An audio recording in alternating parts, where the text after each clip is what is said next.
సాధారణంగా మనకు ప్రపంచ జనాభా వచ్చేసి 800 కోట్లు ఉంటుంది పైబడి. దీంట్లో ఎక్కువగా సంపాదించి, ఎక్కువగా ధనవంతులుగా చలామణి అయ్యేటువంటి 3 రాశులు ఉన్నాయండి. వీరికేందంటే జీవితం ఎప్పుడు గూడా వాళ్ళు చిన్నప్పటి నుండి ఏదైతే సాధించాలి, ఏదైతే కావాలని కోరుకుంటారో అది సార్థకతం చేసుకుంటారు. ఇప్పుడు ఉదాహరణకి ఒక కారు కొనుక్కోవాలనుకో కారు కొనిస్తారు. నాకు ఒక 50 కోట్లు ఉండాలి, నేను మంచి ఇల్లు కట్టుకోవాలి, నా కింద పని వాళ్ళు ఉండాలి, నేను ఒక ఫ్యాక్టరీ పెట్టుకోవాలి, నేను ఉన్నతంగా జీవించాలి, 10 మందికి సహాయం చేయాలి అని అనుకున్నారనుకో అది ఖచ్చితంగా సాధిస్తారండి. అది ఏ రాశిలోకి చెందుతుందంటే తులారాశి, కుంభరాశి, సింహరాశి.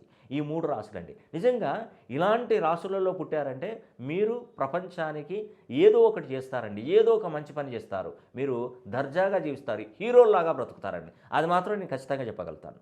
వీలైతే ఒక్కసారి మీ పేరుని 270 డిగ్రీస్ నుండి 360 డిగ్రీ కోణంలో పేరు బలాన్ని పెంచుకొని చూడండి. అద్భుతమైనటువంటి ఫలితాలు